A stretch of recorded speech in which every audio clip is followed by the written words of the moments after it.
Welcome to Season 4 of E-commerce Fastlane. This podcast helps resilient entrepreneurs thrive with Shopify.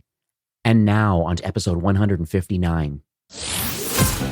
You're listening to E-commerce Fastlane, the podcast show to help you build, manage, grow, and scale a successful and thriving company, powered by Shopify. Listen to real conversations with partners and subject matter experts as they share proven practical strategies, platforms, and the best Shopify apps to help you accelerate your business. The time is now for you to improve efficiencies, grow revenue, profit, and lifetime customer loyalty. Please welcome your host, startup founder and strategic advisor, Steve Hutt. Today's episode is brought to you by our good friends at Visely. Do you want to maximize the value of each visit to your store, both for the business and for the site visitor? Of course you do. Then look no further than Visely, a flexible personalization and search solution for your Shopify business. Hundreds of Shopify merchants at every stage of their business lifecycle trust Visely, from businesses that are just starting out to established brands with 9 figures in annual sales. With Visely, you will build a tailored user experience by adding personalized product touchpoints at every stage of the visitor journey on your Shopify store. Visely's enterprise-grade tools like one-on-one, real-time personalization, A/B testing, predictive search, dynamic filters, and merchandising will ensure that your store visitors see the right products at the right time, which will boost critical metrics such as average order value and conversion rate. With Visely's post-purchase and email recommendations, you will also drive repeat visits and sales by turning one-time buyers into repeat customers, which increases your lifetime value and your brand loyalty all in the same process. You can also get access to Visely's best-in-class white glove support and customization services. Use their pre-built and custom widgets, search results, collection filters, and pages.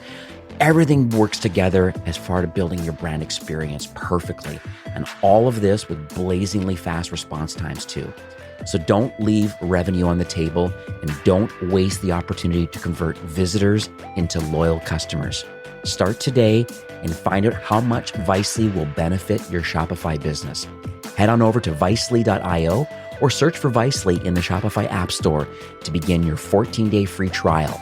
No credit card required.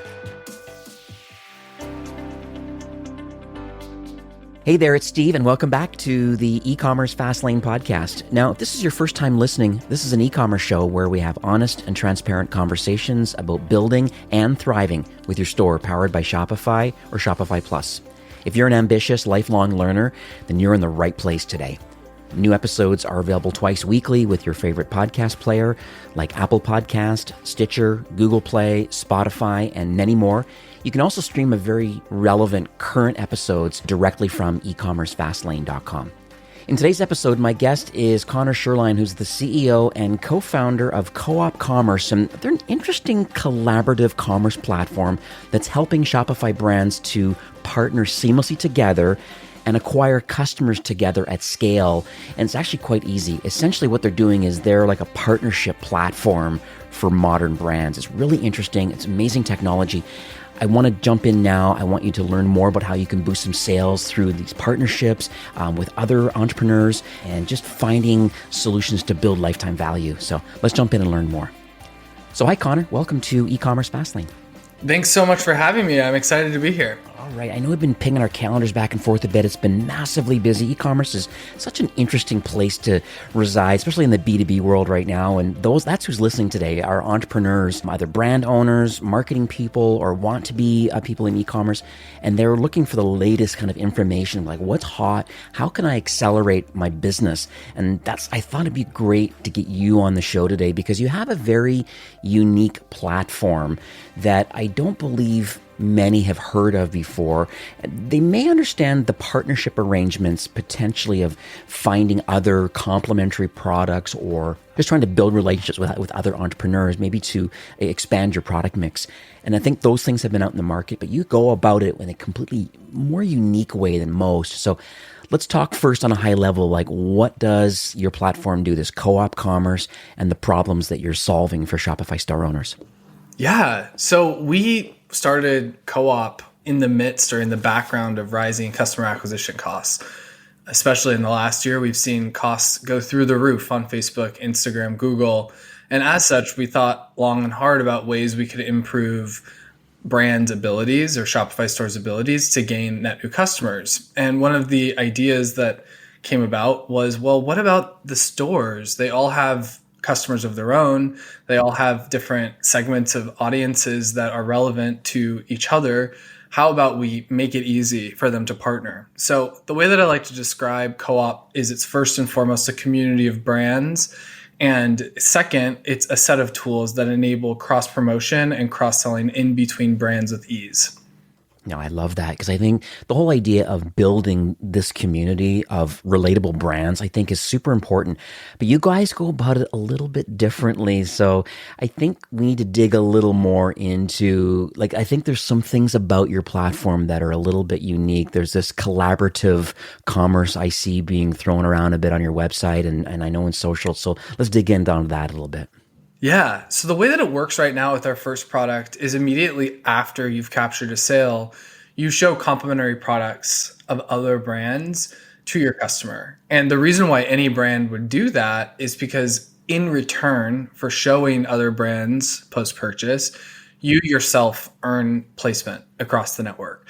So everyone that's part of the co-op network has to both host other brand recommendations and then is featured as one of those recommendations. It's really a two-sided network, not just one side, where brands are able to be in front of other customers on other brands super seamlessly, all powered by our algorithm. So over time, our algorithm learns which brands pair best together. And similar to Amazon's Things You May Also Like, the way that that works on Amazon is you see complementary products together. We start to understand which complementary products and brands go together, and we start showing those matches first. So the first product is post-purchase, but we're working on a lot of other stuff too that helps stitch it together even more between brands. Very cool. I know we're going to dig into it. I've been thinking a few extra questions that I didn't have answers to yet by doing my own research, and I'm hoping to flesh all that out today. But let's dig a little bit first into your journey because I'm always fascinated, why people build what they build. I mean, you have a B2B product. You're here to help other brands grow and expand through partnerships and these partnership arrangements and a little bit post-purchase and some other areas that you're working on right now. So let's talk about what uniquely positions you and I guess in the founding team on a few points, the desire and then the expertise to even want to create this platform. Yeah. So I spent all of my career in and around acquisition, first at Facebook and Instagram. I spent 5 years there working in a variety of different roles. And while I was there, I saw the craziness of CPMs rising from $2 in 2013 when I walked in and accelerating to last year around the election in the United States, accelerating to $70, $80, $90. And it's become harder and harder to acquire customers as more large brands have entered the scene, as the auction has become more competitive.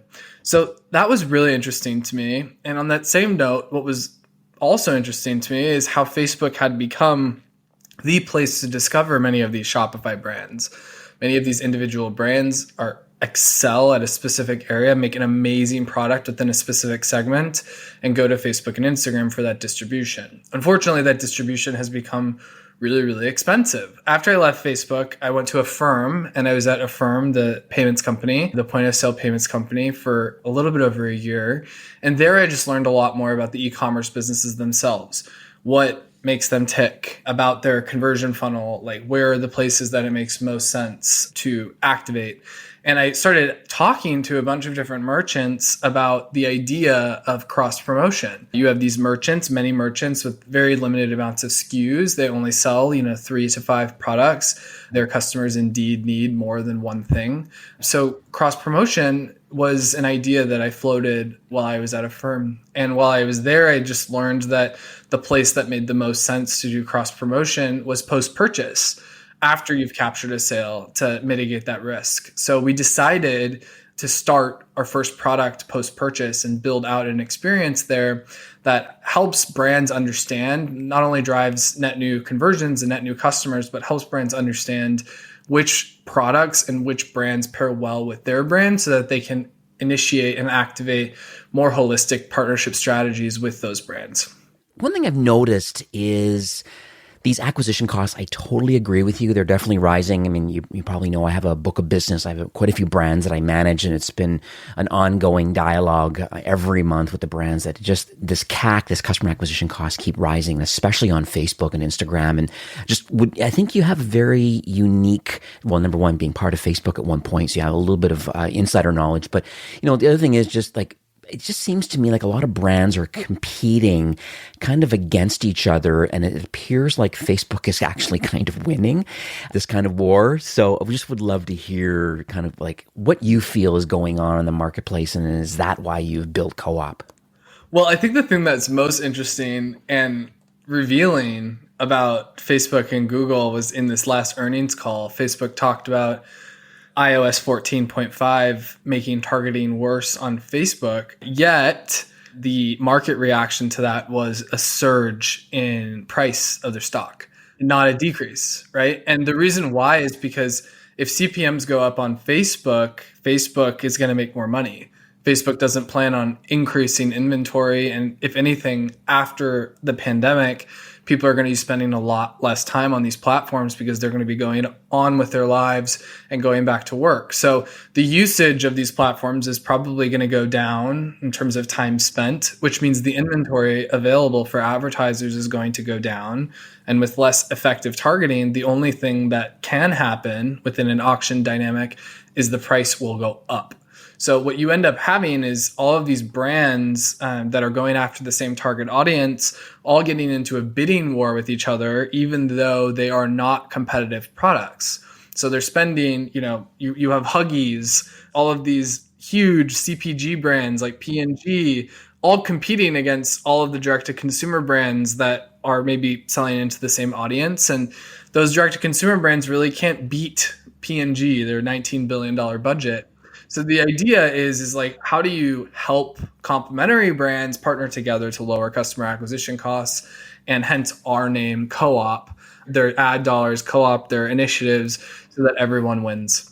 So to me, based on what you just said, it feels like you're blurring the lines a little bit. There's traditional retailing. It seems like there's an affiliate arrangement, maybe even advertising. And do you see yourself in the advertising space, or is it more partnerships and community building with brands? Like, where do you feel that your technology fits kind of in the Shopify ecosystem?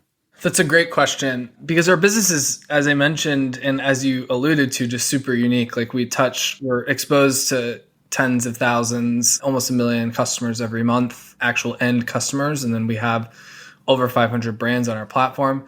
I think right now, this year, the way that I look at our business is being a B2B marketplace. So a way for brands to find other complementary brands and use the assets that they have, whether that be a huge customer list or their own brand or their own product or their own data, using those assets to help them grow by partnering up with other brands. So if you have a list of 100,000 and this other brand has a list of 100,000, you are not going to have a full crossover in between your audiences. So naturally, there's a lot of cross-selling behavior, cross-promotional behavior that can exist on owned channels like email, SMS, and in these other places that actually help everyone grow. So for this next year, we're very much focused on getting and making a data-informed partnership strategy based off of what we see within the widget, and then also off of all of the Shopify data that we're privy to, using that data to actually inform your partnership strategy and being that one-stop shop for you to facilitate everything related to partnerships. The one thing I've noticed too, kind of snooping around your website, is you use the word recommendation engine a little bit where, I think that's part of your AI, your machine learning, or something is going on where you're showing relevant products and you're getting better over time. Are you able just to unpack a little bit of that technology, just so listeners kind of understand that it's not just a one for one. You show my product, I'll show you one of your products on my thank you pages. But I think it's a lot more than just that. It is, yeah. We use AI in both our B2B marketplace, so enabling brands to be introduced to the right brands, but we also use it in all of our consumer services, which is what we call the widget itself and other places. We're launching co-op for email, co-op for SMS. We're launching in additional channels. And what we've done is we've looked at all of the cart data across all of the brands that are live and seen similarities in their customer lists. So if you have a high crossover with another brand, it's very much likely that your brands have a high affinity with each other. Then we layer that on with the actual data that we're seeing from the widget that lives post-purchase. So as we start to see people click on individual products and buy other products, our algorithm gets better and starts to understand which products pair best together, which brands pair best together. And we use that to inform, as I mentioned, both algorithms for our B2B side as well as for the consumer. So it sounds like you're building, well, what I believe anyways, is more my opinion, but I believe you're building something that might very well be commonplace just based on these CAC, these customer acquisition costs, and trying to build relationships and community with other related brands, I think is a really smart business choice to build that way. And you got that technology. I mean, I'd argue that you may even have a little bit of a moat around you right now, because you've onboarded, quickly, 500 some brands already. And that's not a small number that are already on your platform and growing like every day. And so how are you able to get these Shopify brands to want to participate in the co-op program?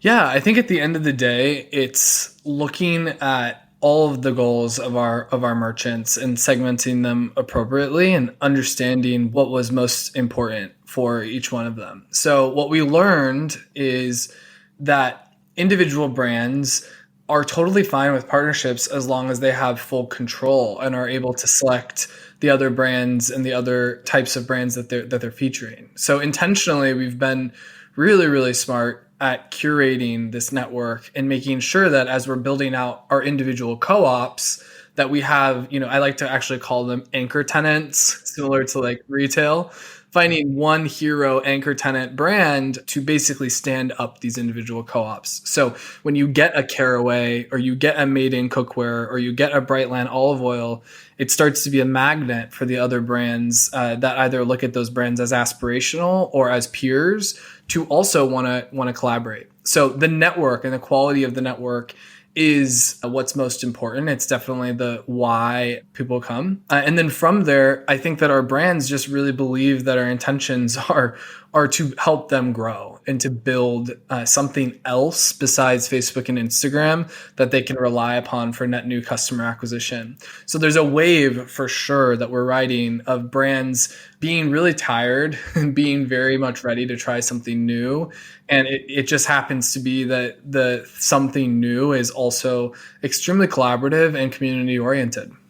This might be a little bit more of a tougher question, but I was thinking about the fact that this currently sits kind of post-purchase. So someone's, made the emotional decision, they bought the product, they go to the thank you page, and your widget is then being displayed, and your technology shines at this point about the relationships between other partners and showing other different products and things that are potentially have a good mix of, potentially have them to buy.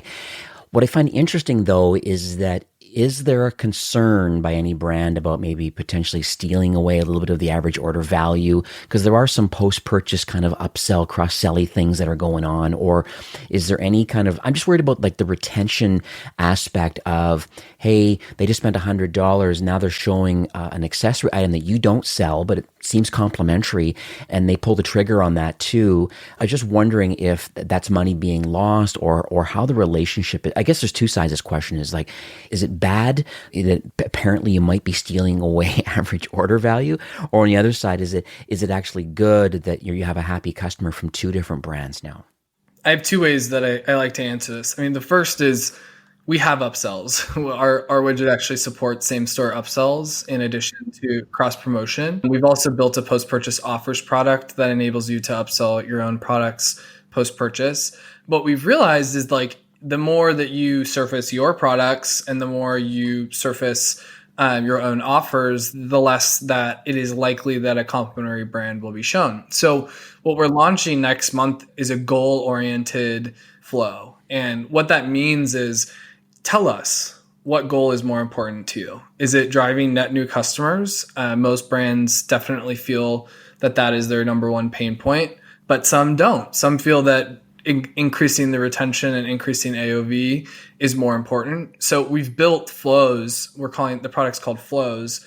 And what it does is it enables brands to select their goal and for us to optimize that flow based on that goal, whether it be AOV or whether it be net new customers. All right. Another question I have too is about data ownership and just the order itself. So those listening today, someone buys something, they go to the thank you page, your widget is there, it shows complimentary products, they go and buy that complimentary product from an affiliated partner. And I think that's great. It's a win-win for everybody. But in the end, who gets to own the data? Is it shared amongst the two partners? How do you fit into the mix? So I just would love to understand that relationship. Yeah. I mean, the first thing I would say is that there's a lot of data that exists in that full flow, right? So like you have the product that's displayed, you have the product that is clicked on, you have the product that is bought. And at each one of those steps, we share data. So the first thing is we share which brands have been displayed and which brands you are displaying on most frequently. That is optimized toward conversion and click. So you should start to see you showing up on the brands that are driving the most positive outcomes for you. On clicks, we tell you which brands your customers are clicking onto and which products they're clicking onto, as well as the products that of yours that are being clicked on. We do not share PII in relation to click data, but we do tell you which brand it's coming from. And then when purchases happen, because they're actually happening on the individual brand site, like each brand owns that customer. So if you're Caraway and you refer a customer to Brightland and they buy Brightland, you own the customer and so does Brightland. So when customers are actually buying something and going through that full flow, we share everything with each of the merchants. I see. Okay, that makes sense. So it almost appears like, maybe you're going down this kind of big data play. Like that's one thing I'm trying to figure out now is that, so you have this great platform and you're pulling in lots of data, both the merchant data, the click data, the view, like the order, like you're organizing things for conversion. So I get all that. So this data is available and PII on some of the data for obvious reasons. But then is there an opportunity in the future to use this data more effectively for the more enhanced co-op platform? I'm just trying to think the overall strategy behind all of this. Yeah, so we're using all of this data to launch a new product that's coming next quarter, which is going to be called Inbox. And in Inbox, you're going to have the ability to be introduced to the brands that are performing best so that you can build a relationship with them. And within that, it'll be a data-driven recommendation based on what we're seeing on the widget and all of the information that's flowing through there. And then from there, it'll be a really powerful jumping off point for you to do more with that brand, whether that be to feature that brand's products directly on your storefront, whether that be and sell them through your own storefront, whether that be collaborative landing pages for you guys to both drive traffic to the site, whether that be audience exchanges and using each other's audiences to help drive down customer acquisition costs on paid channels like Facebook. We're using all of that data to essentially inform a much smarter strategy for you when it comes to engaging with these other partners. Explicitly, when it comes to data, we also launched a new product and are in the process of getting out of beta with a new product called Co-op Audiences. And Co-op Audiences is taking all of the data that we sit on and building first-party derived audiences that help lower customer acquisition costs. So we're using a lot of what we're seeing on the network too to help you with your overall acquisition strategy, not just on Co-op, but also off of Co-op as well. Just so I'm clear, so the inbox product that will be coming out next quarter, essentially this is just kind of expanding upon what the data shows for what complementary products were being shown on your store and the results of that and just successful transactions. And then from there, it must open things up a little wider and saying, hey, you know what? It seems that these 3 or 4 partners are where the lion's share of our business is coming from post-purchase. And so knowing that, maybe there's other opportunity of maybe only focusing on these 3 or 4 brands and really doubling down on that relationship. Is that kind of where this inbox tool is coming from? Yeah, but it will be more dynamic than that because we have such a growing network of brands joining Co-op. This will be something that you can eventually be in and utilize frequently. Like you could be doing collaborative campaigns with a range of partners that you maybe probably didn't even know before you joined Co-op.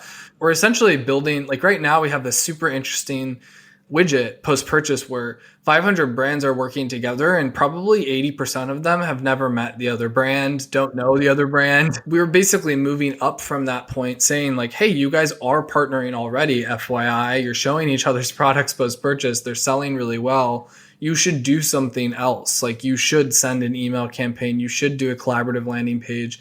You should partner together more deeply, maybe even do a product collaboration because it's working really well.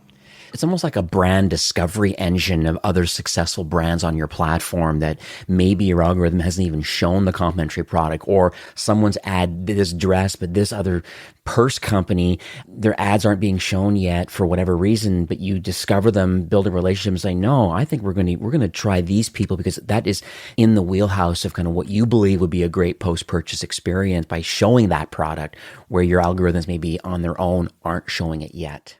Yeah, well, we'll use what we see from the algorithm and then we'll use other data. So one of the benefits of being a Shopify app is we have access to a lot of order history and we're able to see the similarities in between brands. So we'll use, whether that be a high level of product crossover or customer crossover, we'll use that to inform and introduce brands to each other.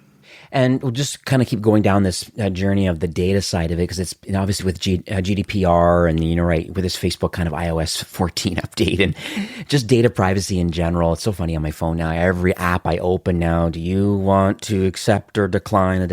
Okay, so this is obviously an important thing right now. So let's talk about the customer profile. Like, is there something built into the platform that consumers do they have to sign in and create a profile, or does this just all happen dynamically on its own just through PII? We don't expose PII to other brands unless they are owned, unless they rightfully have that information already. What we have done is we have built profiles of customers based off of these partnerships in order for these brands to understand which ones they should partner with and if it's something that would yield benefit for them. So to explain a little bit more clearly, brands themselves have a bit large customer lists. They may decide to promote another brand's products to that list. And that's the type of facilitation that we're going to start leaning more into, is these owned lists. And we really believe that the brand making the recommendation, similar to an influencer, has a big impact on the way that it's perceived. So that's the way that we're thinking about that on the data side.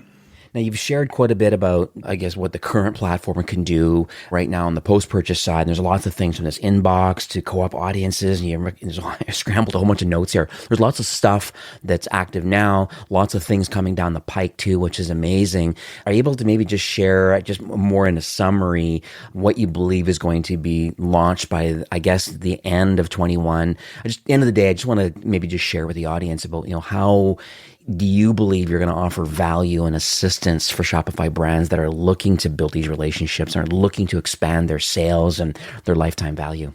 Yeah, I mean, for us, our job is not done until you can rely on us to be a really large source of net new customer acquisition for your brand.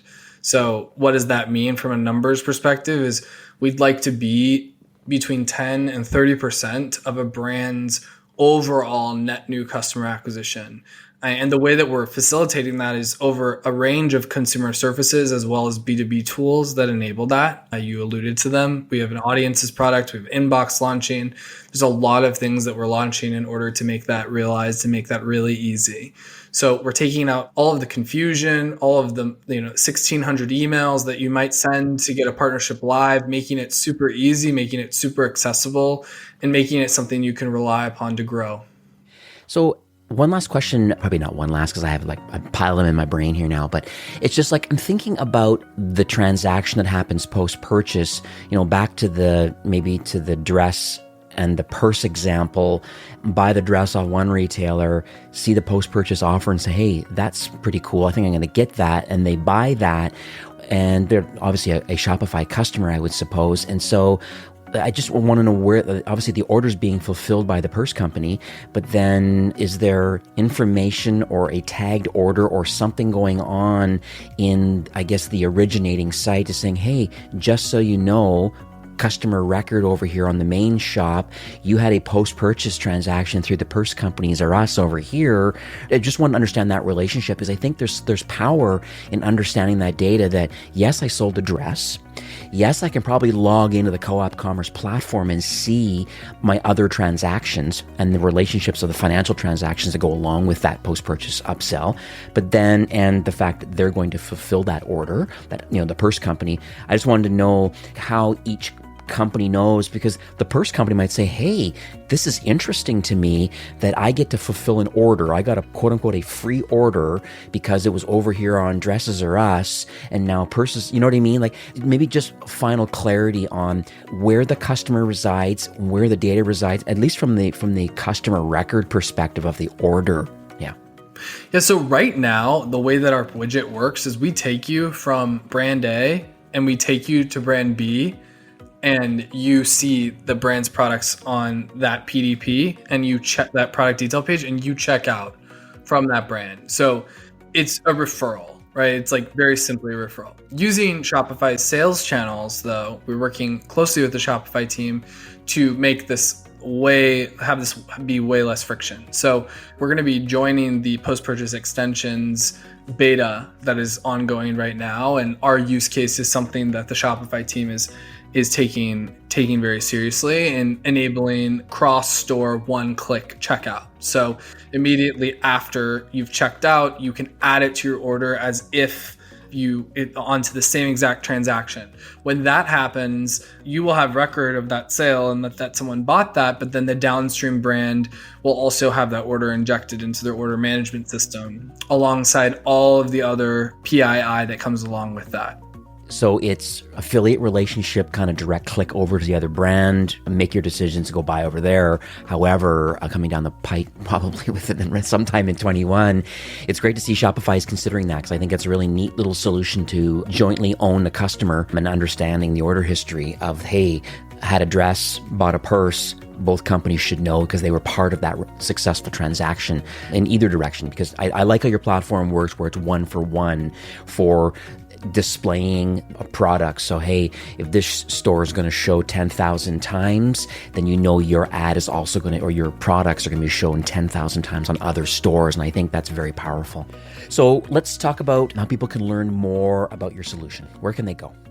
Yeah, so there's two ways to find us. The first is you can go to our website, coopcommerce.com, or you can just search for us in the App Store, search Co-op Commerce, and you'll find us there. And on all of the other channels, we are at Co-op Commerce. So you can find us on Twitter, find us on all of the other channels there too as well. Beautiful. And I know we spoke offline today, but just before recording, I understand that you would like to, you actually have a couple offers that you would like to share today for those listening today. Yes. So we would love for you guys to check us out. Go to coopcommerce.com/e-commerce fastlane, and there you can see our offer, which is 1 month free using the platform or a 20% off for a 6-month subscription. Go to that landing page and there you can obtain that link. Beautiful. So it'll be ecommercefastlane.com/co-op. I'll make sure that this pretty link on our site here will redirect to your landing page, and then you can choose whatever offer. I think it's great timing. I think, based on what you're talking about, people are obviously trying to find different channels and different ways of expanding their product mix, just getting more sales, just better customer experience overall, building relationships with other people in commerce. I think it's just community in general. I think it's really important to build these relationships. I think this is a great platform to do it. I'm excited that you've been pretty transparent about your roadmap that, hey, like we're working tight with Shopify as best we can. We have a lot of things on our list here of things that we want to work on to build our product wise with your inbox and the audiences. And like, there's so many, lots of stuff going on. I think it's really exciting. I just wanted to thank you, Connor, for, coming on the show, and thank you for, sharing your knowledge, just giving back to the ecosystem. I think you have a great platform. I think those listening today, please go and check it out at coopcommerce.com or get up this deal on the landing page for the show notes. But thanks again for coming on the show. Thanks so much for having me. It's been great. Today's episode is brought to you by Visely, a flexible personalization and search solution for your Shopify business.